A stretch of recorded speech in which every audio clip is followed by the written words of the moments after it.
اللهم صل على سيدنا محمد يا رب صل وسلم دائما أبدا على حبيبك.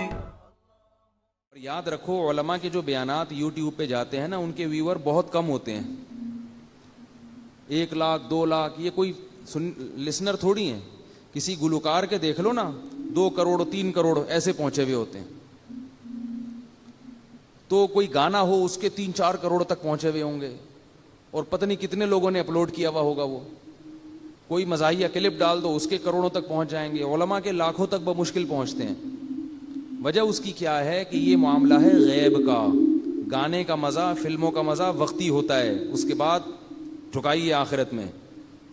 اور نصیحت کا مزہ وقتی نہیں ہے بلکہ نصیحت تو وقتی طور پر کڑوی لگتی ہے, پریشان ہوتا ہے انسان, لیکن اس کے فائدے زیادہ ہیں. اور اللہ نے قرآن میں فرمایا قلیل من عبادی الشکور, میرے شکر گزار بندے تھوڑے ہیں. تو یوٹیوب میں آپ تعداد دیکھ لو, اس سے پتہ چلتا ہے کہ اللہ کے شکر گزار بندے تھوڑے ہیں. اوپر ایک مولانا طارق جمیل صاحب کی ویڈیو ہوگی اس کو دیکھ لو کتنے, اور نیچے اگر کسی گلوکارہ کی ہو تو پھر دیکھ لو وہ ناچنے والی ڈانس کرنے والی اس کے لاکھوں کروڑوں تک پہنچے ہوئے ہوں گے. مولانا طارق جمیل صاحب اتنی ترقی کر کے بھی اس کے آدھے بھی نہیں پہنچے ہوئے ہوں گے, حالانکہ اتنے مشہور وائز ہیں اور اتنے خوبصورت بیانات کرتے ہیں, اتنا تقویٰ ہے, پھر بھی اس کے چوتھائی حصے کو بھی نہیں پہنچے.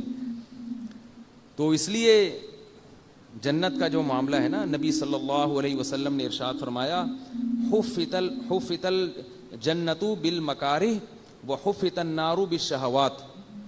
اللہ نے جنت کو ناپسندیدہ چیزوں سے ڈھانک لیا ہے. یعنی جنت پہ جو غلاف چڑھایا ہے نا, غلاف وہ اتنا خوبصورت نہیں ہے, اس لیے کسی کا بھی وہاں جانے کو دل نہیں کرتا. وہ غلاف کیا ہے؟ نظر کی حفاظت, کانوں کی حفاظت موسیقی گانے اور یہ ڈھول ڈھمکوں سے, زبان کی حفاظت غیبت سے, جھوٹ سے, چغلی سے, اور اسی طرح ظلم سے اپنے آپ کو بچانا, پھر نماز قائم کرنا, زکوٰۃ دینا. یہ ساری ٹینشنیں, ان ٹینشنوں کے پیچھے ہے جنت. جنت ان ٹینشنوں کے پیچھے ہے. تو اس لیے جنت تو بڑی خوبصورت ہے, لیکن اللہ نے جو دیوار قائم کی ہے نا جنت کی, وہ بڑی کانٹے دار ہے. یہ ایسے ہی ہے جیسے کوئی بریانی لے کر آئے لیکن اوپر جو رومال ڈالا ہوا ہے وہ گندا, تو آپ کہیں گے لے جاؤ. اگلا کہے گا بھائی اس رومال کو ہٹاؤ پھر دیکھو اندر. آپ کہیں گے رومال پکڑنے کا دل نہیں چاہ رہا میرا, اتنا گندا رومال, بدبو آ رہی ہے, ہٹاؤ اس کو. اب وہ کہہ رہا ہے کہ بھائی میں جھوٹ نہیں بولتا, میں سچ بول رہا ہوں, یہ امتحان ہے تمہارا کہ تم میری بات پہ یقین کرتے ہو یا نہیں کرتے. آپ کہیں جاؤ کسی اور کا امتحان لینا. اور دوسرا آدمی آیا, گوبر رکھا ہوا ہے پلیٹ میں اور اس کے اوپر چمک پٹیاں لگائی ہوئی ہیں, وہ جو پٹھانوں کی سائیکل پہ لگی ہوتی ہے نا, آج کل نہیں ہوتی پہلے ہوتی تھی, بلوچوں کی اور پٹھانوں کی سائیکلوں پہ نا, وہاں وہ چمک پٹیاں لگاتے تھے, بڑی خوبصورت چمکتی تھیں وہ سائیکلیں. تو وہ چمک پٹیاں لگائی ہوئی ہیں اس کے اوپر, اور آپ کے سامنے پلیٹ لا کے رکھی. اب ایک عقل مند کہہ رہا ہے, ایک سچا آدمی کہہ رہا ہے بھائی اس غلاف پہ مت جاؤ, اندر گوں بھرا ہوا ہے, اور میں سچ کہہ رہا ہوں, تمہارا خیر خواہ ہوں. تو آپ کہیں چلو سچ بول رہا ہے جھوٹ بول رہا ہے ہمیں کیا پتا, یہ صحیح لگ رہی ہے چیز. تو بالکل یہی حالت ہے کہ اللہ نے امتحان کے لیے جنت کے اوپر ناپسندیدہ چیزوں کا پردہ ڈال دیا ہے. ماں باپ کے سامنے اف نہیں کرنا, بوڑھے باپ کی صلواتیں الٹی سیدھی سننا, چاہے صحیح کہہ رہا ہو چاہے غلط کہہ رہا ہو, بس گردن جھکا کے سننا. رشتہ داری ٹوٹ رہی ہے, اسے اللہ کی خاطر جوڑنا, یہ بڑا مشکل کام ہے. اگر کوئی رشتہ دار آپ کے ساتھ اچھا سلوک نہیں کر رہا تو اینٹ کا جواب پتھر سے دینا خدا کی قسم آسان ہے, لیکن اللہ کی خاطر جھک جانا اور اپنے بھائی کو بہن کو منا لینا, یہ وہی کر سکتا ہے جس کو جنت میں جانے کا شوق ہو اور جنت کا یقین بھی ہو, کیونکہ اس سے انسان کی عزت نفس مجروح ہوتی ہے. بڑا مشکل کام ہے کیونکہ ہم بھی بھگت چکے ہیں یہ, ٹھیک ہے نا. انسان کا دل نہیں چاہتا, انسان کہتا ہے کیوں, جب میری غلطی نہیں ہے میں تو ایسی کی تیسی کر دوں گا, میں تو یوں کر دوں گا. پھر لوگ بھی شاباش دیتے ہیں, ہاں یہ ہوتا ہے بہادر, اسے بولتے ہیں شیر. تو رشتہ داری جوڑنا, یہ سب قرآن میں جنت اہل جنت کی صفات بیان کی ہیں. نماز خشوع و خضوع سے پڑھنا, بول تو نماز پڑھنا کتنا مشکل, اوپر سے دل لگا کے پڑھو. نماز پڑھنا آسان تھوڑی ہے. 5 ٹائم پوری زندگی پڑھتے رہنا, پھر دل لگا کے, دل لگے نہ لگے کوشش کرنا لگانے کی, یہ اور مشکل کام ہے. دل ہی نہیں لگتا انسان کا, ادھر ادھر لوگوں کو دیکھو نا نماز میں ناک میں انگلیاں گھما رہے ہیں, کان میں انگلیاں گھما رہے ہیں, پتہ نہیں کیا کیا کر رہے ہیں, ہلے جا رہے ہیں. میں ابھی اسلام آباد ایئرپورٹ پہ تھا تو ایک عرب آیا میرے ساتھ کھڑا ہو گیا. میں تلاش کر رہا تھا جماعت کے لیے کوئی بندہ ملے ایئرپورٹ پہ نا, جماعت کرایا کریں, اکیلے نہ پڑھا کریں. تو جو مسلح بنا ہوا تھا میں تھوڑا انتظار کیا, میں نے کہا دیکھوں کوئی بندہ آتا ہے, تو ظہر کی نماز تھی, میں نے کہا نماز پڑھتا ہوں. تو وہ عرب پینٹ شرٹ میں تھا, مجھے میں نہیں پہلے پہچانا کہ یہ عربی ہے کیونکہ پینٹ شرٹ پہنی ہوئی تھی اور کلین شیف تھا. تو وہ عرب جماعت کے بڑے پابند ہوتے ہیں. اس نے کہا جماعت, میں نے کہا آ جاؤ. اب میں امام بنا, وہ مقتدی بن کے میرے ساتھ کھڑا ہو گیا. اب ساتھ جب کھڑا ہوا ہے وہ تو ہل رہا ہے, یوں یوں ہلا رہا ہے, یوں ہلا.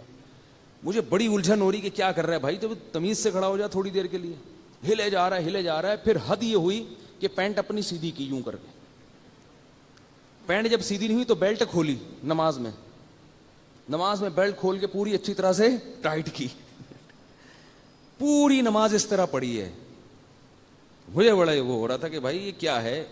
تو وہ قرآن کی آیت یاد آ رہی تھی, والذین هم فی صلاتہم خاشعون, کہ جنت میں جانا ہے تو نماز پڑھنا کافی نہیں ہے, نماز خشوع و خضوع سے.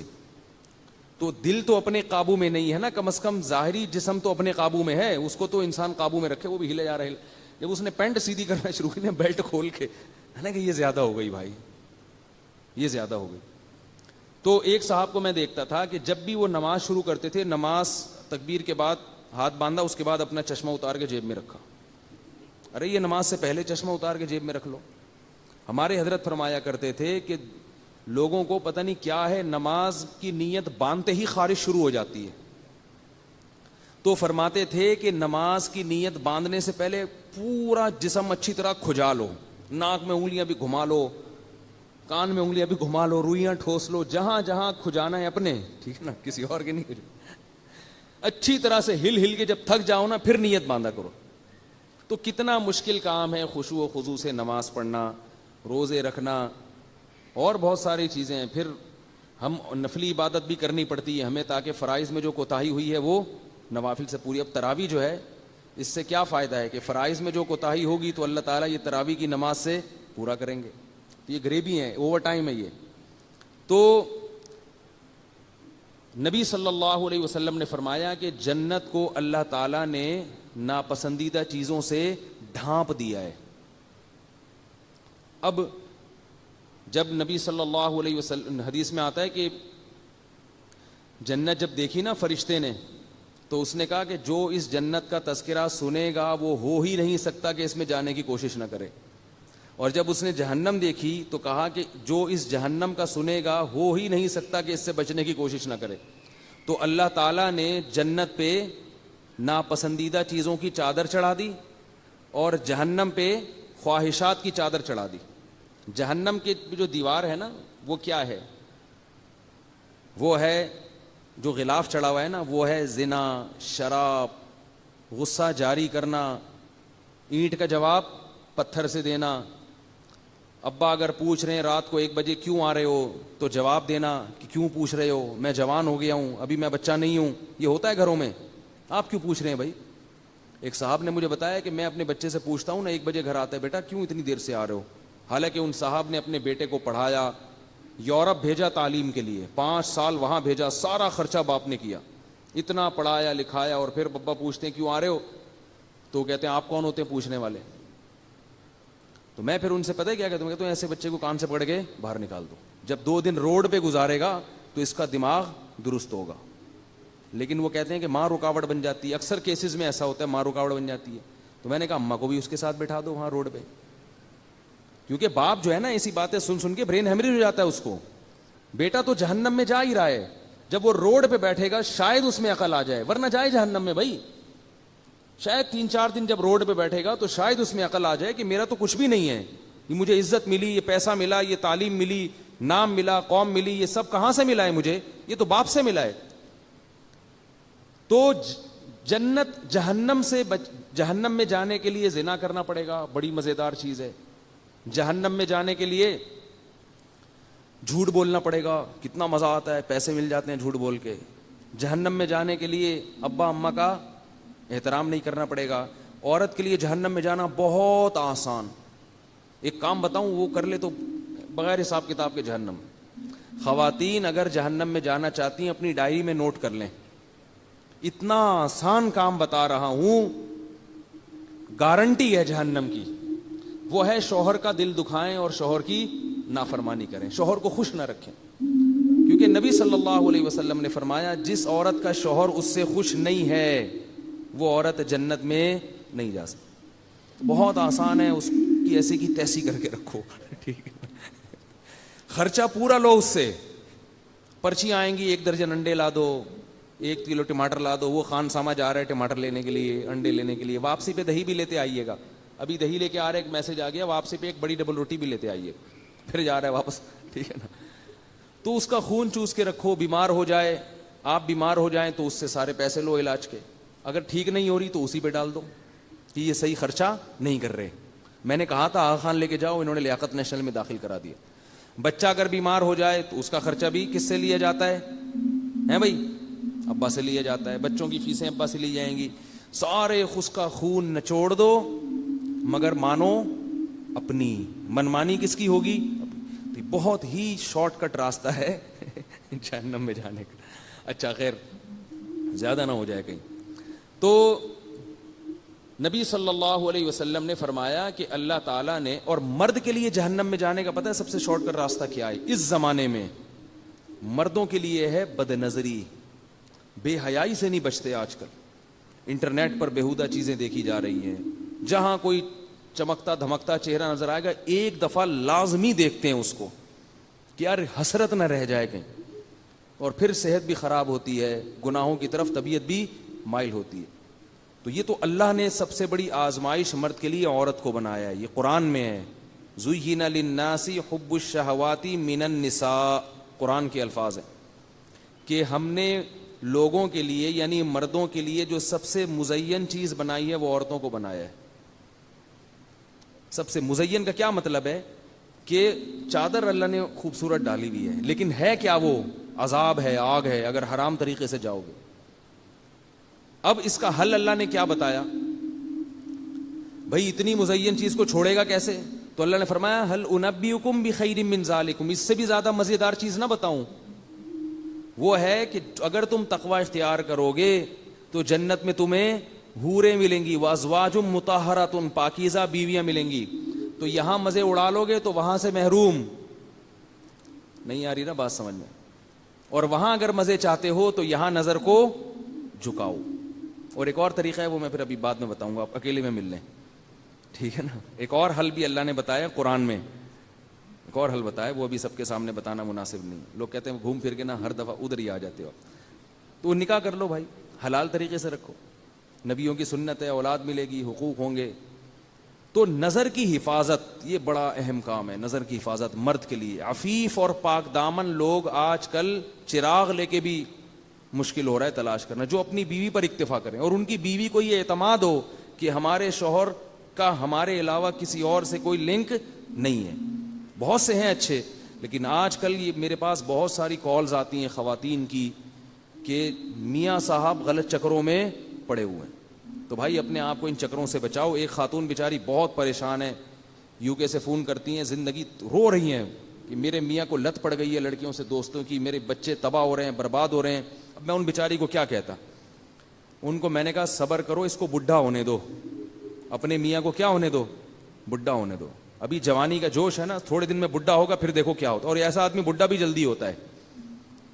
ہر طرح سے بیچاری عورت نے سمجھا لیا, بچوں کا واسطہ دے دیا کہ ان کو بھی پتہ چل رہا ہے تمہاری حرکتوں کا, ان پہ کیا اثر پڑے گا.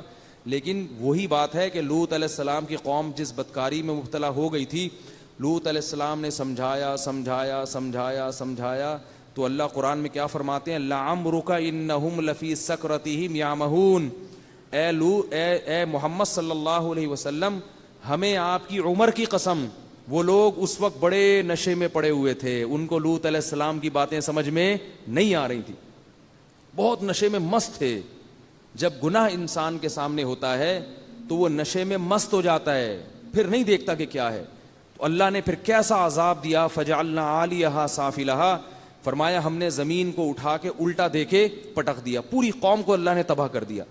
تو زانی سے اللہ کو بہت نفرت ہوتی ہے. یاد رکھو ہمارے معاشرے میں زنا بہت تیزی سے پھیل رہا ہے, بہت تیزی سے پھیل رہا ہے. میرے پاس کالز آتی ہیں, ایسا ہی نہیں کہہ رہا میں, بہت تیزی سے. لوگ تو اپنے ہر چیز دل کی بات کر لیتے ہیں نا علماء کے سامنے. بہت تیزی سے زنا پھیل رہا ہے. اس کو اللہ کا واسطہ روکنے کی کوشش کرو, سختی کرو اپنے گھر میں. چچزاد پھوپھیزاد بہنوں کو بے پردہ نہ ہونے دو کزنوں کے سامنے. اگر آپ کا بیٹا چچزاد پھوپھیزاد بہن سے دوستی لگاتا ہے, پابندی لگاؤ اس پر. میرے گھر میں جب میرے چچزاد پھوپھیزاد بھائی آتے تھے, میرے والد صاحب کے بھتیجے ہوتے تھے, تو والد صاحب ہماری بہنوں کو حکم دیتے تھے کہ ان کے سامنے نہیں آنا ہے. غصہ کرتے تھے کہ ایسے بے محابہ کوئی نہیں آگے بیٹھے گا. ان کو حکم تھا کہ آپ بیٹھک میں بیٹھیں اور یہیں سے پتلی گلی سے نکل جائیں, جس نے ملنا ہوگا آپ سے یہیں آ کے ملے گا. ناراض ہوتا ہے تو ہونے دو. بہت زیادہ برائی پھیل رہی ہے, مصافحہ کرنا کزنوں سے, گلے ملنا کزنوں سے. براڈ مائنڈڈ کہہ کے نا سب کو بے شرم بنا دیا ہے. ہم براڈ مائنڈڈ ہیں, ہم کوئی گھٹیا تھوڑی ہیں, گلے بھی بڑے تمیز سے ملتے ہیں کہ ایسے جیسے بالکل کوئی احساس ہی نہیں ہو رہا ہمیں. چھوڑ دو اللہ کے بندو, یہ غیر مسلموں کا کلچر ہے. یہ ہندوؤں کا ہو سکتا ہے, یہ بلکہ ہندوؤں کا بھی نہیں ہے, یہ تو انگریزوں کا ہے, یہودیوں کا ہے, جن پر اللہ نے لعنت کی ہے, جن پر اللہ کا غضب آیا. بار بار سورہ فاتحہ میں ہم کہتے ہیں غیر المغضوب علیہم ولا الضالین. اے اللہ نہ عیسائیوں کے راستے پہ چلا اور نہ یہودیوں کے راستے پہ چلا. ہندوؤں کا تذکرہ نہیں ہے یہاں پہ. سورہ فاتحہ میں 2 قوموں کا اللہ نے ذکر کیا, 2 قوموں کا. اے اللہ ہمیں انعام یافتہ لوگوں کے راستے پہ چلا, انعام یافتہ لوگوں کے راستے پہ, ان لوگوں پر نہیں جن پر غضب ہوا. غضب کس پر ہوا تھا؟ یہودیوں پر. اور ان لوگوں پر بھی نہیں جو گمراہ ہیں. تمام مفسرین کا اتفاق ہے کہ اس سے کون مراد ہیں؟ عیسائی. ہندوؤں کا ذکر نہیں, سکھوں کا ذکر نہیں. وجہ اس کی ہے کہ دنیا میں ہندو اور سکھ بھی ان کو فالو کر رہے ہیں. ہندوؤں کا اپنا کلچر ایسا تھوڑی تھا جیسا آج ہو گیا ہے. ان کے تو بڑا سخت پردہ ہوتا تھا. داماد جو ہے, ساس جو ہے اپنے داماد تک سے پردہ کیا کرتی تھی. انہوں نے بھی کس کو فالو کرنا شروع کر دیا؟ عیسائیوں کو, یہودیوں کو. ان کا بھی فیملی سسٹم تباہ و برباد ہو گیا. پریشان ہے وہ بھی. گھروں میں زنا ہو رہا ہے, اتنا زیادہ ان کے ہاں برباد ہو گیا نا ہندوؤں کا فیملی سسٹم کہ جس کی کوئی انتہا نہیں. کوئی عورت محفوظ نہیں ہے. ہر عورت کو پتا ہے کہ حتیٰ کہ اپنے محرم رشتہ داروں سے بھی محفوظ نہیں ہے. اتنا ان لوگوں نے معاشرے میں حیوانیت پھیلا دی ہے. شکر کرو میرے بھائی, اللہ نے مسلمان بنایا ہے, اللہ نے ہمیں مسجد میں آنے کی توفیق عطا فرمائی ہے, اور بار بار ہمارے منہ سے یہ دعا نکلوائی ہے کہ اللہ عیسائیوں کے راستے پر نہیں چلانا. تو کزنوں سے ہاتھ ملانا, گلے ملنا, یہ سارے یہود و نصارہ کے طریقے ہیں. لڑکیاں جب آپس میں ملتی ہیں تو آج کل ان میں بھی ایک بےہودگی آ گئی ہے, کسنگ کرتی ہیں ایک دوسرے کو. چھوڑ دو اس بے شرمی کو. جیسے مرد ملتے ہیں مصافحہ کرتے ہیں بس, تو لڑکیاں بھی آپس میں ملیں مصافحہ بس. اس سے زیادہ فری ہونے کی چندہ ضرورت نہیں ہے. برائی پھیلتی ہے معاشرے میں اس سے. تو نبی صلی اللہ علیہ وسلم نے فرمایا کیا ہے کہ جہنم میں جانے کے لیے کیا ہے؟ زنا ہے, لڑکیوں سے فضول دوستیاں ہیں, گپیں ہیں. اور جنت میں جانا ہے تو بیوی کو ٹائم دو. وہ ٹائم دینے کا آپ کے پاس ٹائم نہیں ہے, کیونکہ اس کا کوئی پولیس نہیں پوچھے گی آپ سے. وہ تو اللہ نے حکم دے دیا نا, اللہ نے حکم دے دیا بھائی اس کو ٹائم دو, تو اس کے لیے ٹائم نہیں ہے. کوئی فون آ جائے اننون نمبر سے کسی لڑکی کا تو بھاگ جائیں گے, بچے پھینک کے بھاگ جائیں گے. ٹھیک ہے نا. تو جہنم میں جاؤ بہت اچھا ہے بھائی. اللہ تعالیٰ نے قرآن مجید میں بتایا ہے کہ لَأَمْلَأَنَّ جَهَنَّمَ مِنَ الْجِنَّةِ وَالنَّاسِ أَجْمَعِينَ. جب بھی ہم ایسی باتیں سنتے ہیں تو اشکال ہوتا ہے کہ اتنے سارے لوگ کیا سارے جہنم میں چلے جائیں گے؟ ہے بھائی ایک تو مسلمانوں کا ریشو کتنا ہے, وہ کم ہے. 1 ارب یا 1.25 ارب مسلمان ہیں, باقی سارے کیا ہیں؟ کافر ہیں. ان کافر میں بہت سے کچھ ایسے ہوں گے جن تک دین کی دعوت نہیں پہنچی ہوگی, ان کو آپ نکال دیں. باقی زیادہ تر تو وہ ہیں کہ جن پر اسلام پہنچ چکا ہے, وہ بھی جہنم میں. پھر یہ اتنے سارے جو مسلمان ہیں ان میں بھی گنہگاروں کا ریشو بہت زیادہ. تو شیطان یہ دل میں وسوسہ ڈالتا ہے کہ وہ بھی جہنم میں. تو دماغ میں خیال آتا ہے کہ بھئی ایسا تو نہیں ہے کہ ہم ہی غلط ہوں, باقی سارے کیا ہوں؟ صحیح ہوں. تو اتنے سارے لوگ جہنم میں جائیں گے, اتنے سارے لوگ جہنم میں جائیں گے. اللہ نے کئی مقام پہ قرآن میں اس سوال کا جواب دیا ہے.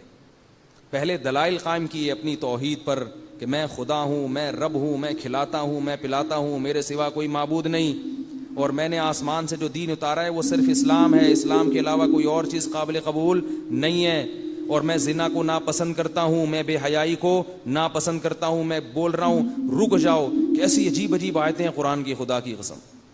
انما الخمر والمیسر والانصاب والازلام رجس من عمل الشیطان. اے ایمان والو، شراب، جوا، پانسے، یہ سب ناپاک اور پلید عمل ہیں. انشورنس بھی جوا ہے. جوا چاہے وہ روڈ پہ گٹر کے ڈھکن پہ بیٹھ کے کھیل رہے ہو نا، وہ بھی جوا ہے. اور وہ کمپنی بنا کے کھیلو گے کہ ابا مر گئے تو اتنے پیسے ملیں گے، نہیں مرے تو آپ کی رقم ڈوب جائے گی، یہ بھی جوا ہے. اس کو جدید شکل دے دی ہے. تو اللہ کی قرآن میں فرماتے ہیں یہ جوا اور یہ ساری چیزیں نجس ہیں، پلید ہیں. اور آگے فرمایا فہل انتم منتہون، میں تمہارا رب ہوں، تمہیں روک رہا ہوں، تو کیا بتاؤ تم رک جاؤ گے اب میرے کہنے سے؟ کیا کیسے کیسے اللہ تعالیٰ ترغیبیں دے رہے ہیں، ابھار رہے ہیں کہ میں خدا تمہیں کہہ رہا ہوں شراب چھوڑ دو، میں خدا تمہیں کہہ رہا ہوں کہ جوا چھوڑ دو، انشورنس چھوڑ دو. انشورنس کی جو ملازمت ہے جوئے میں کسی بھی طرح سے پڑنا حرام ہے. یہ سب ناپاک عمل ہیں. فہل انتم منتہون، کیا آپ بھی رکو گے؟ کوئی اثر ہی نہیں ہوتا ہمارے اوپر. جب نبی صلی اللہ علیہ وسلم مشرکین کو یہ باتیں کرتے تھے تو مشرکین نے بھی یہی اعتراضات کیے تھے. کہتے تھے آپ ہمارے قوم کے خلاف اتنا کیوں جا رہے ہیں؟ آپ ایسا کریں کہ اس قرآن میں ان احکام میں تھوڑی سی تبدیلی کر لیں. آج ہم نے جو سورہ یونس پڑھی تو اللہ نے حکم دیا قل ما یکون لی ان ابدلہ من تلقاء نفسی فقد لبثت فیکم عمرا من قبلہ. دیکھو میں تمہارے درمیان 40 سال رہا ہوں، میں نے کبھی کوئی کلام اپنی زبان سے پیش نہیں کیا. 40 سال کے بعد اچانک ایک امی کی زبان سے ایسی آیتیں نکلنا شروع ہو گئیں جو دلوں کو ہلا رہی ہیں اور اس میں بڑے پیارے احکام دیے جا رہے ہیں. تو سمجھ لو کہ یہ میری طرف سے نہیں ہے، یہ اللہ کی طرف سے ہیں، اور اللہ اپنی طرف سے جو کچھ میری زبان پہ جاری کرے گا میں اس میں تبدیلی نہیں کر سکتا. اور یہ بھی بتایا اللہ نے کہ نبی کو کہ ان کو کہہ دو انی اخاف ان عصیت ربی عذاب یوم عظیم. مجھے تو خود ڈر ہے کہ اللہ جو احکام مجھے دے رہا ہے اگر اس میں مجھ سے نافرمانی ہوئی تو مجھے بھی بہت بڑے دن کے عذاب کا خطرہ ہے، میں بھی پکڑ میں آ جاؤں گا. سب کے لیے قانون بنا دیا اللہ نے، سب کے لیے. تو بھائی یا تو ایک طرف یہ دلائل ہیں ان کو دیکھو، اور اگر اکثریت کو دیکھنا ہے تو پھر اللہ نے دھمکی دی ہے لَأَمْلَأَنَّ جَهَنَّمَ مِنَ الْجِنَّةِ وَالنَّاسِ أَجْمَعِينَ. فرمایا یہ نہ سمجھو کہ جہنم میری چھوٹی ہے، میں نے قسم اٹھائی ہوئی ہے کہ میں جہنم کو جنات اور انسانوں سے بھر دوں گا. زبردستی نہیں اللہ کسی کو جہنم میں، ہم تو قسم اٹھاتے نا زبردستی. یہ تاکید کے لیے بتایا جا رہا ہے کہ ایسا ہوگا. اس خوش فہمی میں مبتلا نہ رہنا کہ جنت میں زیادہ لوگ جائیں گے اور جہنم میں کم. نا نا نا نا نا، جہنم میں زیادہ لوگ جائیں گے، بھر دوں گا میں. اس لیے کبھی اس خوش فہمی میں نہ رہنا. یہاں تک فرمایا یوم نقول لجہنم هل امتلأت وتقول هل من مزید.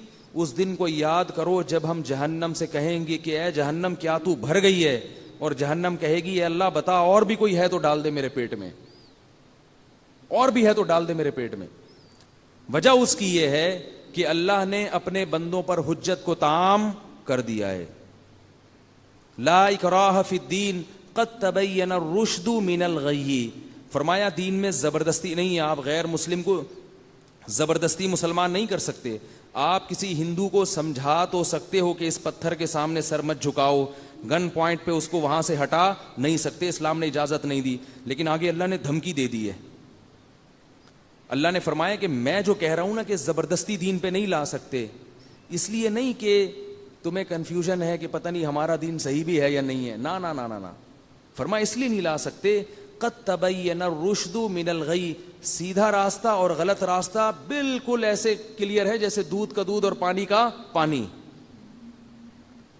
اتنا صاف جب راستہ ہے تو اگر کوئی بت کے سامنے جھک رہا ہے تو اپنی جہنم کا سامان خود اکٹھا کر رہا ہے. وہ اللہ پوچھے گا قیامت کے دن اس سے اپنے ہاتھوں سے بنا کے کیوں جھکے اس کے سامنے. جس نے بنایا ہے، جس رب نے پیدا کیا، پانی میں آنکھ ناک کان دل دماغ جگر بنائے، اس کے سامنے کیوں نہیں جھکتے تھے. تو یاد رکھو جیسے ہندو کا غلط ہونا بالکل واضح ہے، ایسے ہی مسلمان کے لیے نماز نہ پڑھنا بھی گمراہی ہے، اس میں بھی دو رائے نہیں ہو سکتی۔ رمضان کا روزہ چھوڑ دینا اسی طرح غلط ہے بالکل، اس میں بھی دو رائے نہیں ہو سکتی، چونکہ جب ہم نے اللہ کو مان لیا، ہم نہ ہندو مذہب اختیار کرتے ہیں نہ سکھ مذہب اختیار کرتے ہیں، ہم مانتے ہیں کہ ایک خدا ہے، اس کا ایک رسول ہے جو آخری نبی ہے اور اس کی کتاب ہے، تو بھائی پھر اس کتاب کو فالو کیوں نہیں کرتے؟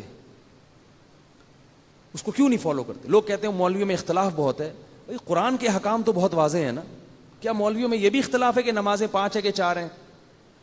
بولو نا بھائی، اس میں کوئی اختلاف ہے؟ کیا یہ بھی اختلاف ہے کہ سود لینا غلط ہے؟ کیا اس میں بھی اختلاف ہے کہ ماں باپ کا دل دکھانا ثواب ہے یا حرام ہے؟ اس میں کوئی اختلاف ہے؟ گرین والے سے پوچھو، وائٹ والے سے پوچھو، ٹانگیں چوڑی کرنے والے سے پوچھو، پتلی کرنے والے سے پوچھو، سب کہیں گے کہ بھئی سب سے بڑا جرم حقوق العباد میں والدین کی، بولو بھائی، نافرمانی، ان کو پریشان کرنا سب سے بڑا جرم ہے، سب کا اتفاق۔ قل تعالوا اتل ما حرم ربکم علیکم، یہ آیت مجھے بڑی پیاری لگتی ہے۔ اللہ تعالیٰ ایسا معلوم ہوتا ہے کہ ہم لوگوں کے 15ویں صدی کے مزاج کو دیکھ کے نا اللہ نے یہ آیت نازل کی ہے، ویسے تو اس زمانے میں بھی فٹ تھی، آج اور زیادہ فٹ آ رہی ہے۔ ایسے جیسے ہم اختلافات کے بکھیڑوں میں پڑ کے نا پریشان ہو جاتے ہیں، یار کیا ہے، پتہ نہیں کیا کرنا ہے، ٹانگیں یوں کرنی ہے کہ یوں کرنی ہے، ٹھیک ہے نا، ادھر جاؤ وہ بولتے زور سے آمین، وہ رفع الیدین وغیرہ نہیں کرنا، رفع الیدین وہ کہہ رہے یہ کرنا ہے وغیرہ، پھنس جاتا ہے انسان۔ پگڑی کون سی پہننی بھی ہے کہ نہیں پہننی، ٹوپی پہننی ہے یا کرانی ہے کسی کو، تو اتنی پریشانی ہو جاتی ہے انسان، اتنے فرقے بن گئے ہیں۔ اہل حدیث کی بھی بڑی قسمیں وجود میں آ گئی، ٹوپیوں والے الگ، بغیر ٹوپیوں والے، ابھی تک تو یہ تھے نا حنفیوں میں دیوبندی بریلوی بنے ہوئے تھے، اہل حدیث میں کہا جاتا تھا نہیں، اہل حدیث میں بہت سارے بن گئے، ٹوپی والے، بغیر ٹوپی والے۔ پھر اہل حدیث میں بعض کہتے ہیں کہ عورتیں سمٹ کے نماز پڑھیں، اہل حدیث میں ایسے علماء ہیں، اور بعض کہتے ہیں نہیں مردوں کی طرح پڑھیں۔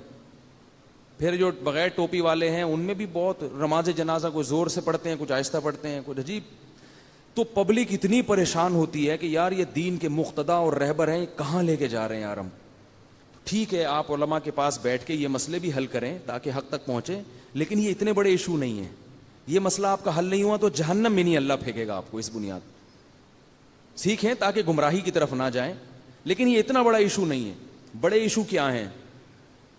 قرآن کہہ رہا ہے قل تعالوا، اے نبی ان سے کہہ دو تعالوا، آؤ، کیسا پیارا اس انداز، آؤ، نتلو ما حرم علیکم ربکم، میں تمہیں اللہ کی آیات پڑھ کے سناتا ہوں جس سے پتہ چلے گا کہ تمہارے پیدا کرنے والے نے کن چیزوں کو تم پہ حرام کیا ہے۔ کیسا اندھیب انداز ہے، تعالوا، آؤ آؤ میں بتاتا ہوں، چھوڑو ادھر ادھر نہ جاؤ، وہ ٹانگیں چوڑی، وہ پتلی، وہ زور سی، وہ چھوڑو ادھر ادھر ادھر، کہتے ہیں نا جیسے کوئی بندہ پھنسا ہوا ہو نا، وہ گرین والا ادھر کھینچ رہا ہو، دوسرا ادھر، اور کوئی مولوی صاحب دور کھڑے تماشا دیکھ رہے ہو، پریشان ہو، یار یہ بیچارہ کنفیوز ہو رہا ہے، تو کہتا نا یار ادھر، کہتا نا ادھر ادھر میں تجھے بتاتا ہوں، زیادہ چکر میں نہیں پڑ، تو بھائی یہ 2-4 کام کر لے۔ بالکل یہی انداز ہے اللہ کا، اے نبی ان سے کہہ دو تعالوا، آؤ۔ تعالوا جو ہے نا یہ بڑے احترام سے جب کسی کو کہا جاتا ہے آئیے، تشریف لائیے، عربی میں ایک لفظ ہے ایتی، ایتی کا مطلب آ جا، ادھر پڑھا پڑھ اتھے آ، اور ہے تعالوا، تشریف لائیے، آئیے، آؤ ہم تمہیں بتاتے ہیں کہ تمہارا رب کن چیزوں کو تم پر کیا کر رہا ہے، حرام کیا۔ اللہ تشرکو بہ شیئا، سب سے پہلے اللہ کے ساتھ کسی کو شریک مت کرنا۔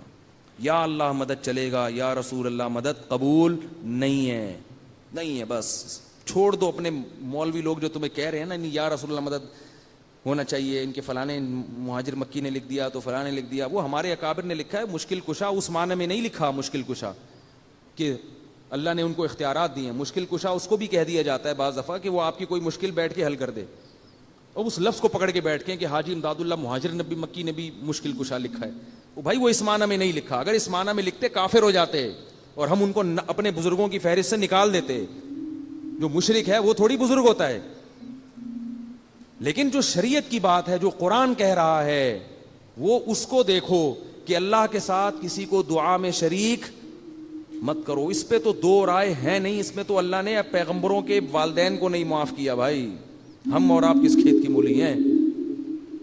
تو صرف اور صرف اور صرف مدد کس سے مانگنی ہے؟ آپ بریلوی بن کے رہو، ہمیں کوئی اشکال نہیں، آپ کو میں بریلوی ہوں، کچھ نہیں ہوتا بریلوی کہنے سے، آپ قوم دیوبندیوں کچھ نہیں ہوتا, آپ قوم اہل حدیث کچھ نہیں ہوتا اس سے. اللہ جو کہہ رہے ہیں یہ دو چار کام کرو جو میں بتا رہا ہوں. سب سے پہلے کیا ہے؟ میرے ساتھ کسی کو شریک نہیں کرنا.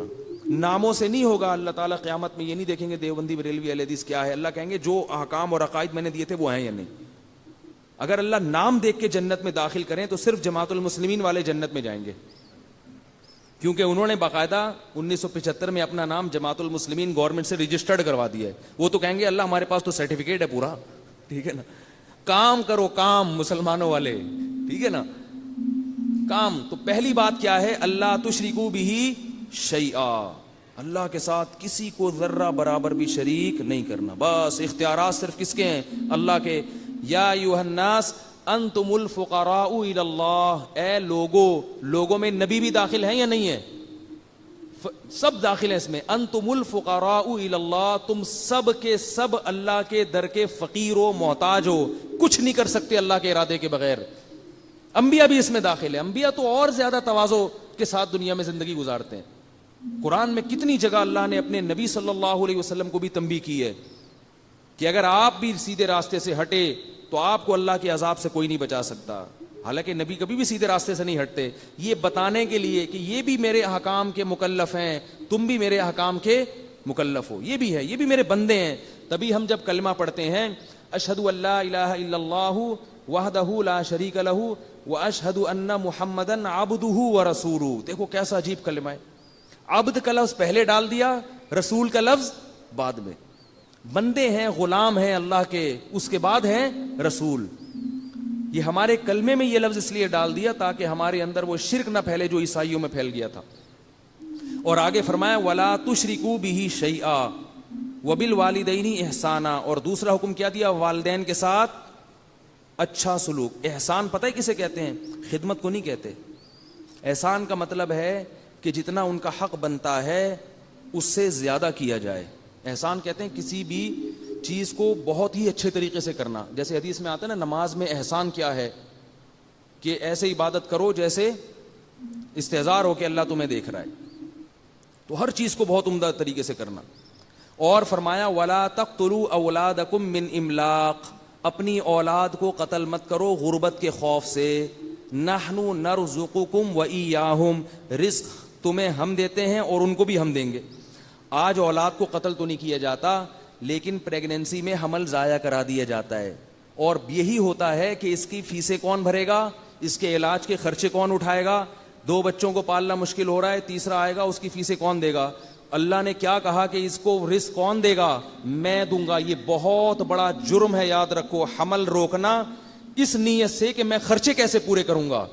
یہ اللہ پہ الزام ہے کہ اللہ کو آپ تانا دے رہے ہیں کہ اللہ میرے خرچے پورے نہیں ہوئے تھے, میں تو بھوکا مر گیا, ایک اور نسل دنیا میں آ رہی ہے. دیکھو ایک سیٹ ہو, بہت بڑا سیٹ, اور وہ کہہ رہا ہے جب بھی ضرورت ہو نا میرے پاس آنا. بلکہ باپ کی مثال دیتا ہوں, باپ اپنے بیٹے کو کھلا رہا ہے, پلا رہا ہے, جب بھی کوئی ضرورت ہوتی ہے اس کی ضرورت پوری کر دیتا ہے.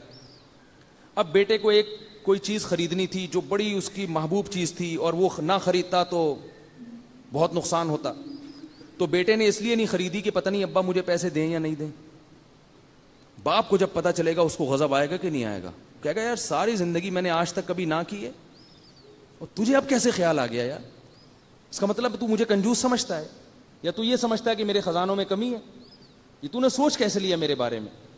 تو اللہ اس معاملے میں بہت غیرت مند ہے. رزق کے معاملے میں اللہ نے ہمیں بہت کھلایا ہے بھائی, سارے خرچے پورے کیے اللہ نے, ہمارے جوان کر دیا, پیدا ہوئے تو ماں کی چھاتیوں میں دودھ پیدا کر دیا اللہ نے. اللہ کہہ رہے یہ تم عقل کے اندھے ہو, تم پیدا ہوتے ہو ماں کی چھاتیوں میں دودھ کہاں سے آتا ہے؟ یہ اس کا مطلب ہے مجھے پتا ہے کہ بچے کی کیا کیا ضرورتیں ہیں. اب آگے تم نسل روک رہے ہو کہ میں فیسیں کہاں سے بھروں گا. یہ یہودیوں کی سوچ ہے جن پر اللہ نے لعنت بھیجی ہے. وہ یہ کہتے تھے کہ اللہ کے ہاتھ بندھے ہوئے ہیں, اللہ بہت تھوڑے تھوڑے کھلاتا ہے. یہودی کہتے تھے. اللہ کو ایسا غصہ آیا, قرآن میں اللہ نے فرمایا غلت ایدیہم, ان کم بختوں کے ہاتھ بند ہو گئے ہیں. وَلُعِنُوا بِمَا قَالُوا, اور جو انہوں نے کہا ہے نا اس کی وجہ سے ان پر لعنت ہے اللہ کی. بل یداہ مبسوطتان, اللہ کے دونوں ہاتھ کھلے ہوئے ہیں. تو نہ دیکھو یہ ڈرامے جو تمہیں اور نسل روکنے کے مشورے دے رہے ہیں, نہ دیکھو ایسی فلمیں. وہ جو بول فلم آئی تھی نا, اس کے ڈائلاگ مجھے کسی نے بتائے. وہ جو بچی نے اپنے باپ سے کہا کہ جب کھلا نہیں سکتے تو پیدا کیوں کرتے ہو, وہ ڈائلاگ بڑا مشہور ہوا, لوگوں نے بڑے تبصرے کیے, ہاں بھائی بالکل صحیح کہا بھائی, جب کھلا نہیں سکتے اتنے درجنوں بچے تو پیدا کیوں کرتے ہو. میں نے کہا اگر مجھے فلم میں لے کے آؤ اور یہ ڈائلاگ مجھے دو, اور وہ بچی سے کہے کہ مجھے کہے کہ جب کھلا نہیں سکتے تو پیدا کیوں کرتے ہو, تو میں اس کو یہ جواب دوں گا یہ نمبر لگا کے. نمبر 1, کھایا نہیں ہے تو اتنی بڑی کیسے ہو گئی.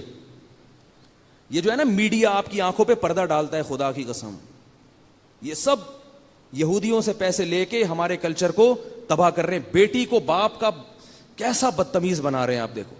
سب سے بڑا احسان کہ جو والدین آپ کی پیدائش کا ذریعہ بنے, اسی احسان کی ناشکری کی جا رہی ہے. والدین کو تو پاؤں دھو کے پینے چاہیے کہ ان کی وجہ سے ہم دنیا میں آئے ہیں, ہم ان کے جسم کا ٹکڑا ہیں. تبھی ماں باپ کی ساری خصوصیات اولاد میں ٹرانسفر ہوتی ہے. کہ میں جو کچھ ہوں اپنے والدین کی پہچان ہوں. میں جب بیان کرتا ہوں لوگ مجھے کہتے ہیں جنہوں نے میرے والد صاحب کو دیکھا کہ حضرت بالکل آپ کے والد صاحب کا لک آتا ہے آپ میں, وہی جذبات ہیں, وہی آواز ہے. تو یہ کیا ہے, یہ کہاں سے ملا ہے سب کچھ؟ باپ سے ٹرانسفر ہوا ہے نا. اسی باپ کو آپ تانا دینا شروع کر دو, یا پیدا کیوں کیا تم نے. کتنا بڑا جرم ہے یہ, کتنا بڑا جرم ہے. اور یہ فلموں میں سینما گھروں میں دکھایا جا رہا ہے اور لوگ ہنس ہنس کے دیکھ رہے ہیں, اور پھر کہتے ہیں ہماری اولاد نافرمان ہے. تمہاری اولاد تو نافرمان ہوگی نا, وہ تو اس باپ کو مانے گی جو تمہیں سونے کے نوالا کھلاتا رہے بس ہر وقت. ذرا سا اس نے ہاتھ کھینچا تو تانے سننے کو ملیں گے تمہیں. تو میں اگر ہوتا اس کو کہتا کہ اگر تو نے کھایا نہیں ہے تو تو اتنی بڑی, بولو بھائی کیسے ہو گئی, کیسے ہو گئی اتنی بڑی. نمبر 2, تو نے ضرورت سے زیادہ کھایا ہے. اگر ضرورت کا کھایا ہوتا تو ایسی باتیں نہ کرتی. ایسی باتیں غریبوں کی زبان پہ نہیں آتی. یہ فضول باتیں اور یہ اللہ کی نافرمانی کی باتیں ان کی زبان پہ آتی ہیں جنہوں نے ضرورت سے بہت زیادہ کھا لیا ہوتا ہے. پیٹ بھرے ہوئے ہوتے ہیں پھر الٹی پھینکتے ہیں ایسی. بہت زیادہ کھاتا ہے نا انسان پھر ناشکرا ہوتا ہے. قرآن میں اللہ نے کہا نا اگر اللہ لوگوں کو رزق بہت زیادہ دینا شروع کر دے سب اللہ کے نافرمان بن جائیں گے. اور تیسری بات میں اس سے یہ کہتا کہ ٹھیک ہے بیٹا غلطی ہو گئی, ہم نے آپ کو پیدا کر لیا, غلطی ہو گئی, تو اس غلطی کی تلافی بھی ہو سکتی ہے. اگر آپ کا خیال ہے کہ آپ دنیا میں آنا آپ کا غلط تھا تو یہ بندوق اٹھا کر کے ختم کر دو اپنے آپ کو. بھائی موت کی تکلیف بھی نہیں, اگر آپ کہیں تو موت کی تکلیف ہوگی تو بڑا مسئلہ ہے, تو بھائی کنپٹی پہ ایک گولی ٹھا کر کے ماری جائے تو کوئی نہیں پتا, ایک سیکنڈ میں ختم. تو بھائی اب زندہ کیوں ہو, چلو اس وقت تو بچے تھے, عقل تھی, اب تو بڑی ہو گئی, اتنی باتیں کر رہی ہو میرے سامنے, تو بیٹا یہ بندوق ہے, آپ سے نہیں جلدی میں مار دیتا ہوں, ختم. نہ اپنے آپ کو گولی مار رہے ہو, اس کا مطلب اس زندگی کو نعمت سمجھتے ہو نا. تو اس لیے بار بار کہہ رہا ہوں کہ کلچر کس کا فالو کرنا ہے, جو اللہ اس کے رسول بتا رہے ہیں تمہیں. اس سے ہمارے گھروں میں برکت آئے گی. پہلے زمانے میں اگر غریب کے 12-13 بچے ہیں, نہیں کھانے کو مل رہا, تو کیا سکھایا جاتا تھا, صبر شکر کر کے کھا لو, اسی میں اللہ برکت دے دے گا. اور کیسے صحت مند نکلتے تھے بچے, وہ کیسے بڑے ہو گئے روکھی سوکھی کھا کے. میں پہلے جہاں رہا کرتا تھا وہاں ہمارے گھر کے قریب ایک غریب آبادی تھی. میں نے گھر میں دیکھا کہ ان کے غربت بہت ہے, صرف روٹی پکتی ہے, سالن نہیں پکتا. تو وہ کیا کرتے تھے, جب سالن پکتا تھا نا سب بچے روٹی لے کے بھاگ جاتے تھے اور کھا لیتے. بھوک اتنی ہوتی تھی ان کو. سارے صحت مند بنے ہیں, وہ اتنے صحت مند, لمبے لمبے قد ان کے نکلے ہیں. میں کہتا یار ان کا وقتوں کو روٹی ملی نہیں اور ان کے قد دیکھو. ٹھیک ہے, ڈاکٹروں سے نہیں پوچھو ہر چیز, بہت سے کام کون کرتا ہے, اللہ کا. ڈاکٹروں کی اپنی بیچاروں کی صحت تو دیکھو. ڈاکٹر تو ڈبے پہ ڈبہ لکھتا رہے گا, یہ والا بھی پلا دو, یہ والا بھی ایکچولی اس میں یہ والے آئرن کی کمی, یہ والا پلا دو. غریب, میں نے پٹھان بچے دیکھے ہیں, پٹھانوں کے علاقوں میں رہا ہوں میں, غریبوں کے. ایک پٹھان کو میں نے دیکھا, اس کے ساتھ میں رہا بہت. میں نے دیکھا کہ اس کا بچہ روتا ہے تو روٹی لا کے پکڑا دیتا ہے, صرف روٹی, اور بچہ صرف روٹی کھاتا ہے.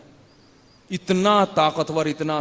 گندم کی روٹی کو ہلکا مت سمجھو, یہ میرا بیان ہے. گندم کی روٹی, جو ماہر ڈاکٹر ہے نا, چائلڈ اسپیشلسٹ, وہ بھی یہی کہتے ہیں کہ 3-4 سال کے بچے کے جسم میں ایک روٹی بھی 24 گھنٹے میں پہنچ گئی نا, بس اب رزق کی فکر کرنے کی ضرورت نہیں ہے. گندم میں سب کچھ رکھا ہے اللہ نے, اتنا مشکل نہیں بنایا جینے کو اللہ نے. تو اب اگر آپ نسل روکو گے, اس لیے کہ خرچے کہاں سے پورے کروں گا, تو یہ کس پر الزام ہے, اللہ پر. اس لیے خرچوں کی نیت سے. ہاں اگر کوئی عورت صحت خراب ہو گئی, بیمار ہو گئی, وہ ایک الگ بات ہے. تو جلدی جلدی میں آیت کمپلیٹ کروں. نحن نرزقکم وایاہم, اللہ فرماتے ہیں رزق کون دیتا ہے, میں دیتا ہوں, میں. تو یہ نظر کس پہ رکھنی ہے رزق کی, اللہ پہ. اگر آپ اللہ پہ نظر نہیں رکھتے تو بھی آپ کبیرہ گناہ کے مرتکب ہو, چاہے ٹانگیں چوڑی کر کے نماز پڑھو یا ٹانگیں پتلی کر کے, ہری پگڑی پہنو یا سفید پگڑی پہنو, کچھ بھی کر لو, جنت میں نہیں جا سکتے. اور فرمایا ولا تقتلوا اولادکم من املاق نحن نرزقکم وایاکم, اور آگے فرمایا ولا تقربوا الفواحش ما ظہر منها وما بطن, بے حیائی کے کاموں کے قریب مت جاؤ, جائے چھپے ہوئے ہوں یا علانیہ ہوں. نہ سب کے سامنے بے حیائی کرو, زنا کر کے لوگوں کو بتا رہے ہیں شو مارنے کے لیے, اور نہ چھپ کے یہ کام کرو. دونوں طرح سے اللہ کو کھلے عام تو اور زیادہ گناہی. اور آگے فرمایا ولا تقتلوا النفس التي حرم اللہ, کسی انسانی جان کو قتل مت کرو. آج دیکھو نا موبائل سنیچنگ, ذرا سی بات پہ ایک 10-10 ہزار کے موبائل کے پیچھے انسان کی جان لے لیتے ہیں. وہ قتل کوئی بات ہی نہیں ہے. 10-10 20-20 ہزار میں گھروں سے جنازے نکال دیتے ہیں, جوان بیویوں کو بیوہ کر دیتے ہیں, بچوں کو یتیم کر دیتے ہیں. اللہ نے فرمایا کہ یہ کام بولو بھائی مت کرو. اور آگے فرمایا ولا تقربوا مال الیتیم, یتیم کے مال کے قریب مت جاؤ. اگر باپ کا انتقال ہو گیا اور چھوٹا بھائی موجود ہے تو اس کے مال کو ہاتھ مت لگاؤ. بڑا بھائی سارا کاروبار ہڑپ کر جاتا ہے, چھوٹی بہنیں ہیں, چھوٹے بھائی ہیں, ان کو وراثت نہیں دی جاتی. اور اسی طرح دوسرے مقام پہ اللہ نے عورت کا مال کھانے سے بھی منع کیا کہ جو بہن کی وراثت ہے اس کو دو, اس کو ہاتھ مت لگاؤ. یہ بھی احکام ہیں. اس کے علاوہ اور بھی چند احکام ہیں, میں سب بتاؤں گا تو وقت بہت زیادہ لمبا ہو جائے گا. قرآن میں بکھرے ہوئے ہیں یہ احکام, یہ آتے رہیں گے تو انشاءاللہ بتاتا رہوں گا. اس میں کسی کا کوئی اختلاف بولو بھائی نہیں, اور اگر کوئی اختلاف کرتا ہے تو وہ بھی جہنمی ہے. ان میں کیا اختلاف ہوگا بھائی؟ تو کیا خیال ہے بھائی؟ اور سب سے زیادہ اللہ نے نماز نماز نماز نماز بار بار نماز کا حکم دیا, تو نماز قائم کر لو بھائی. شروع ہی کوئی اتنا مشکل نہیں ہے. آپ کہیں گے نا ابھی تو میں کہہ رہا تھا بہت مشکل ہے نماز پڑھنا, اب کہہ رہا ہوں بہت مشکل نہیں ہے. شروع کرنا, عادت ڈالنا مشکل ہے. جب ایک دفعہ عادت پڑ جائے گی نا نماز کی, 40 دن ہمت کر کے تکبیر اولیٰ کے ساتھ نماز پڑھو تو عادت پڑ جائے گی انشاءاللہ. جس کو نماز کی عادت پڑ جاتی ہے اس کو اگر کوئی 1 ارب روپے بھی دینا کہ آج فجر کی نماز چھوڑ دو, 1 ارب روپے دوں گا میں نے دیکھا ہے نمازیوں کو وہ نہیں چھوڑتے. وہ تو پڑھنی ہے بھائی, آنکھ نہ کھلے اس لیے چھوڑ گئی ایک الگ بات ہے. تو یہ مشکل کام اللہ نے ان کے لیے کیا بنا دیا؟ آسان. جتنی بھی لالچ دو گے نماز نہیں چھوڑوں گا بھائی, نہیں چھوڑتے نماز, چاہے جہاز ہو, چاہے سفر ہو, چاہے ٹرین میں ہو, چاہے بس میں ہو. تو عادت ڈالنا مشکل ہے. ایک دفعہ جب آ گئے نا روٹین میں پھر نہیں چھوڑتی الحمدللہ. تو عادت ڈال لو اس کی. رمضان کا روزہ ہے, زکوٰۃ ہے, وہ نکالو. تو یہ چند احکام ہیں میرے بھائی موٹے موٹے جنہیں ہم نے کیا کرنا ہے. اور عورت کے لیے شوہر کو خوش رکھنا, اور دوسرا پردہ کرنا. یہ جو بے حیائی پھیل رہی ہے نا, جس کے روکنے سے اللہ نے مردوں کو حکم دیا, یہ بے حیائی پھیلانے والا کون ہے؟ بولو نا بھائی, آپ کی آواز نہیں جا رہی, میری آواز جا رہی ہے اوپر خواتین. یہ بے حیائی پھیلانے والا کون ہے؟ اگر خواتین پردے میں نکلیں گی تو بار بار نظر کی حفاظت پر مرد مجبور ہوگا. کتنی بڑی آزمائش ہے, کتنی بڑی آزمائش. جب نکلو تو کوئی آ رہی ہوگی بن سے سنورتے ہوئے, پھر جو ہے نا وہ بد نظری کا دل کرتا ہے لوگوں کا. بتاتے ہیں ہمیں کہ حضرت بہت مصیبت ہے, جھکا ہے, 4 دفعہ توبہ کر چکے ہیں, 5ویں دفعہ نہیں ہو رہا ہم سے, ایسے کہتے ہیں لوگ. تو یہ وبال کس پر آ رہا ہے؟ عورت پر آ رہا ہے نا. تو کیوں لوگوں کو اپنی طرف متوجہ کر رہی ہے؟ پھول کو اللہ تعالیٰ نے کانٹوں کے گرد رکھا ہے. اگر وہ بالکل ایسے ہی ہو جائے نا تو اس کی قدر و قیمت ختم ہو جائے گی. تو عورت کی ویلیو گر گئی ہے. پہلے زمانے میں کیا, ابھی ایک چھوٹا سا بس واقعہ بتا کے میں ختم کرتا ہوں. ہمارے ایک استاذ تھے, وہ اپنے گاؤں کا واقعہ بتا رہے تھے کہ ان کے گاؤں میں پردہ بہت تھا, اور بڑا پرانا واقعہ جب لوگ لمبے لمبے سفر نہیں کرتے تھے. تو کہہ رہے ہیں کہ ہمارے ساتھ ایک پٹھان تھا, وہ کہیں سفر کر کے گیا, تو جس علاقے میں گیا وہ بھی پردے والا علاقہ. تو کہہ رہے ہیں 3-4 مہینے وہ ہمارے ساتھ رہا ہے, تو پردہ اتنا تھا علاقے میں کہ کوئی عورت کسی کو نظر ہی نہیں آئی. تو کہہ رہے ہیں جب وہ واپس آیا نا اپنے گھر کی طرف, تو گاڑی ایسے بھگا رہا تھا ٹھیک ہے نا, اپنی بیوی کو دیکھنے کے لیے, کہ کوئی عورت نظر نہیں آئی اس کو. تو کہہ رہے ہیں اتنی اسپیڈ میں گاڑی بھگا رہا تھا, ہمیں ڈر تھا کسی کھائی میں نہ گرا دے. ہم نے کہا کیا کر رہا ہے؟ کہہ رہے بھائی میں نے اتنے عرصے میں عورت نہیں دیکھی, مجھے اپنی بیوی یاد آ رہی ہے. تو یہ کیا ہے؟ یہ جو عورتیں بے حیائی پھیلا رہی ہیں, اس سے مردوں کے دلوں میں اپنی بیویوں کی محبت بولو نا بھائی ختم ہو رہی ہے. حضرت حکیم اختر صاحب رحمہ اللہ تعالی ایک ملفوظ کہا کرتے تھے کہ اگر مرد بازار میں نکلے اور اسے کوئی عورت نظر نہ آئے, اور اسی طرح آفس میں بھی نظر نہ آئے, اور ادھر بھی نظر نہ آئے, تو ان کے الفاظ ہیں, میں یہ الفاظ نہیں نقل کر سکتا, لیکن ان کے بڑے بزرگ ہیں, وہ فرماتے ہیں پھر لے دے کے تمہارے پاس ہی آئے گا. وہ عورتوں سے کہتے تھے, تمہارا میاں پھر لے دے کے وہاں سے آ گیا, کم وقت کچھ نظر ہی نہیں آ رہا ہے, تو پھر وہ اپنی والی ٹھیک ہے, اسی سے محبت کرو. ایک طرف خواتین کہتی ہیں ہمیں جاب کی اجازت ہو, ہمیں یہ کیا پردہ وردہ. بھائی اس کی وجہ سے آپ کی اس بہن کا نقصان ہو رہا ہے جو کسی کے نکاح میں آ گئی ہے, اور جب آپ کی شادی ہوگی تو پھر اس نقصان سے یہ نقصان آپ کو بھی بھگتنا پڑے گا, کیوں پھر آپ جیسی اور بھی جو ہے نا وہ چھمک چھلیاں وہ بیٹھی ہوئی ہوں گی آفس میں, پھر آپ کو اپنے شوہر سے یہ پریشانی ہوگی. یہ کیا مصیبت ہے, یہ کیا مصیبت. ایک خاتون نے ڈاکٹر سے شادی کی, ایک میرے پاس خاتون کا فون آیا, میرے میاں یہ ادھر ادھر لڑکے. میں نے کہا ہاں, جب آپ کے لیے رشتہ آیا ہوگا نا کسی تبلیغ والے کا, داڑھی والے کا, کسی دیندار کا, تو وہ تو آپ نے مسترد کر دیا ہوگا کہ یہ تو یعنی چارپائی سے رسی سے باندھ کے رکھے گا گھر میں, بیڑیاں ڈال کے رکھے گا. تو آپ کو چاہیے تھی آزادی. ایسا نہیں ہوتا, دیندار لوگ اتنا قید کر کے رکھے, مشہور کیا ہوا ہے. تو وہ بھی اتنا ہی کرے گا نا, بھائی برقع پہنا دے گا کہ چلو جہاں گھومنے پھرنے جانا ہے برقعے میں جاؤ, یہی کرے گا نا, اور کیا کرے گا. نہیں یہ نہیں چاہیے ہمیں. تو میں نے کہا کہ آپ نے پھر ان کے رشتوں کو مسترد کر دیا ہوگا, آپ کو براڈ مائنڈڈ چاہیے ہوگا. کہی ہاں مجھے تو یہ چاہیے تھا. میں نے کہا مل گیا نا براڈ مائنڈڈ. براڈ مائنڈڈ یہ تھوڑی ہوتا کہ صرف اپنی بیوی کو دیکھے. وہ کہتے کوئی بات نہیں یار, کیا ہو گیا. وہ ایک لطیفہ بچپن میں سنا تھا, ڈیفینس والے بھی یہاں بیٹھے ہوئے, ابھی معذرت کے ساتھ, سارے ایک جیسے نہیں ہوتے. وہ ایک آدمی نے ڈیفینس میں کسی خاتون کو چھیڑ دیا. سارے ڈیفینس والے ایسے نہیں, بڑے بڑے غیرت مند لوگ ڈیفینس میں پڑے ہوئے ہیں, لیکن لطیفہ ہے, اس کو لطیفہ ہی سمجھیں, حقیقت نہ سمجھے. تو ڈیفینس میں ایک آدمی نے کسی خاتون کو چھیڑ دیا. اب چھیڑ کے گھڑا آیا نا, تو وہ جس خاتون کو چھیڑا تھا اس کا شوہر اس کے گھڑا ہے, تو نے میری بیوی کو چھیڑا ہے. تو اس نے کہا یار اگر تمہیں اتنی تکلیف ہو رہی ہے بیوی کو چھیڑنے سے, تو ڈیفینس میں کیوں رہتے ہو. ٹھیک ہے نا, لائک گھٹیا آدمی, گھٹیا نیچ, غریبوں کے علاقے سے رہتے ڈیفینس میں ہو, مگر باتیں کیسی کرتے ہو, گھٹیا نیچ. یہ کیا ہوتا ہے یار اگر چھیڑ دیا ہم نے تو. ڈیفینس میں رہتے ہو, براڈ مائنڈڈ بنو یار. وہی گھٹیا سوچ, لگتا ہے کہ کسی جو ہے نا جھگی سے نکل کے ابھی نیا پیسہ آیا تمہارے پاس, کہہ رہے کوئی مسئلہ نہیں, اگر ہم نے تمہاری بیوی کو چھیڑ دیا تو ہماری بیوی کو چھیڑ دو, اس میں کیا ہوتا ہے یار. تو یہ اتنا براڈ مائنڈڈ. میں اس خاتون سے کہا کہ آپ اتنا براڈ مائنڈڈ جب بنی ہوں گی تو پھر آپ کے میاں صاحب اب براڈ مائنڈڈ ہیں, وہ مذہب کی پابندیوں کو قبول نہیں کرتے. وہ کہتے کیا ہو گیا اگر میں پڑوسن کو چھیڑ لیا تو, بیگم اتنا کیوں غصہ آ رہا ہے, اور اب یہ درد سر ساری زندگی کے لیے لگ گیا, اللہ یہ کہ اللہ کسی کو ہدایت دے. تو اللہ نے جو عورت کو پردے کا حکم دیا ہے وہ عورت کے فائدے کے لیے دیا ہے, اور مرد کو نقصان پہنچانے کے لیے دیا ہے, تاکہ مردوں کو آزادی نہ ملے. دیکھو ہم جب گوشت لیتے ہیں نا کسائی سے خریدتے ہیں, چیلیں اوپر گھوم رہی ہوتی ہیں, تو اس گوشت کو شاپر میں پیک کرتے ہیں حفاظت کے لیے نا, تاکہ چیلوں کی ہوس کی نگاہیں ان پہ نہ پڑیں. تو اللہ نے بھی کہا ہے کہ جیسے گوشت مرغوب ترین چیز ہے, چیلیں کھیرے ککڑیاں پہ نہیں آتی. آپ سبزی 1 کلو ٹماٹر لے کے جا رہے ہیں, کوئی چیل لے آ کے حفظہ نہیں کہا, آپ نے ذرا تازہ گوشت خریدا, وہ چیلیں بھی آئیں گی, کوے بھی آئیں گے, بلیاں بھی آئیں گی. میرے تو کئی دفعہ بلیاں گوشت کھا چکی ہیں, تھوڑا سا ادھر بلی آگے کھا جاتی ہے. ایک دفعہ تو میں بکرے کا گوشت لے کر آیا, میں نے لٹکایا, ایک بلی نے بچے دیے ہوئے تھے. میں گلشن اقبال میں رہتا تھا, تو میں دیکھتا تھا یار اس نے ہمارے گھر میں بچے دیے ہوئے, اور میرے پاس تو ٹائم نہیں تھا, نہ میرے گھر والوں کے پاس ٹائم تھا اس کی دیکھ بھال کا. تو یہ کھاتی کہاں سے ہے, سارا دن تو ادھر پڑی رہتی ہے بچوں کی دیکھ بھالی میں, بچوں کی حفاظت میں, کھاتی کہاں سے. اچھا عید آنے والی تھی, تو میں نے اپنے رشتے داروں کی دعوت کی تھی, اگلے دن عید تھی. تو میں گلشن اقبال میں کسائی کی دکان پہ بکرے کا گوشت لے کر آیا 3-4 کلو.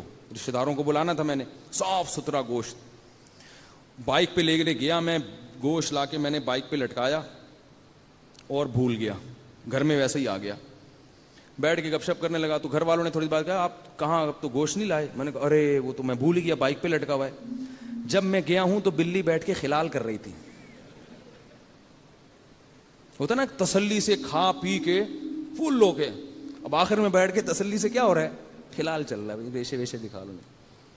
میں نے کہا یہ اللہ نے میرے ساتھ واقعہ کروایا ہے یہ بتانے کے لیے کہ میرے ذہن میں یہ آیا کہ اس کو رزق کہاں سے ملتا ہے. یہ تو بچے دیے ہوئے ہیں اس نے, یہ تو نہیں بھاگ سکتی نا, بار بار بلی دیکھو نا کیسے اپنے بچوں کو بلوں سے بچاتی ہے. اس کے پاس اب اتنا ٹائم نہیں ہے, جبکہ اس کو خوراک زیادہ چاہیے پہلے سے. ٹائم کمانے کا کم ہے اور ضرورت کئی گنا بڑھ چکی ہے, لیکن میں نے آج تک کسی بلی کو بھوکا مرتے ہوئے نہیں دیکھا. ابھی ہمارے گھر میں ایک بلی نے بچے دیے ہوئے ہیں, وہ پتہ ہے کیا کرتی ہے, بچے بڑے ہو گئے نا تو باہر سے گھوم پھر کے ان کے لیے بھی گوشت لے کر آتی ہے. کل تو میں نے یہ منظر دیکھا, میری آنکھوں سے آنسو نکل گئے. میں نے کہا اللہ کیسے تو جانور کے دل میں تو نے رحم ڈالے, اتنا بڑا گوشت کا ٹکڑا کہیں سے اٹھا کے لائی اور بچوں کے سامنے رکھ دیا لا کے. اس بھائی جب اللہ ان کو دے سکتا ہے تو ہمیں نہیں دے سکتا رزق, کیوں اتنا پریشان ہوتے ہو. تو وہ کیا تھا, کیا بات کر رہا تھا یار, کہاں سے کہاں بات نکل جاتی ہے, جلدی سے بتائیں, ختم, بہت ٹائم ہو گیا ہے. بھائی وہ میں یہ کہہ رہا تھا کہ دیکھو چیلیں جو ہیں وہ کھیرے ککڑی ٹماٹر پہ نہیں آتی, وہ کس پہ آتی ہیں؟ گوشت پہ.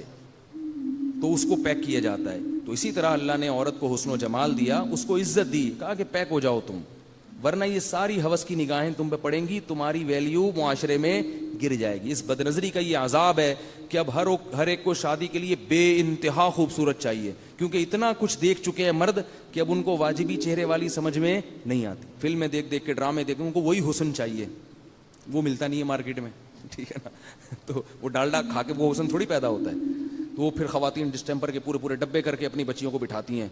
رشتہ جب دیکھنے آتے ہیں نا لڑکے والے, پورے ڈسٹمپر کے ڈبے خالی کیے ہوئے ہوتے ہیں, بھائی کوئی پسند کر لے. اس کو پسند ہی نہیں آ رہا, کیونکہ اس نے فلمیں دیکھی ہیں, اس نے اداکاروں, اس نے اپنے آفس میں دیکھی ہے. تو یہ سب چل رہا ہے حساب کتاب.